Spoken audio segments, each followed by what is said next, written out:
ডাকছো কেন? তোমার মা আমাকে বললো এটা তোমার বাবার বাড়ি না, যে তুমি পরে পরে ঘুমাবে। এটা যেমন তোমার বাবার বাড়ি না, তেমনি আমার মায়ের তো এটা বাবার বাড়ি না। তা তুমি এত দুঃখ পাচ্ছ কেন? হ্যাঁ, তুমি তো ঠিকই বলেছো। মা, এত যে বেলা হয়ে গেল, তুমি ভাত বসাইছো? কি? তোমার সাহস কি করে হয়? তুমি আমার একটু ভাত বসাইতে? মনে রেখো মামা, এটা তোমার বাবার বাড়ি না। এটা তো তোমার বাবার বাড়ি না, তাহলে তুমি এত কথা বলছো কেন? বৌমা তো ঠিক কথাই বলেছে।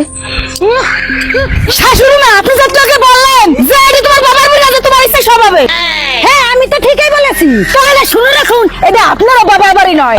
যে আপনার সব কথা শুনে আমার চলতে হবে। তুমি জানো না তোমার শ্বশুর ঘর জামাই টাকা? 哎呦我的妈！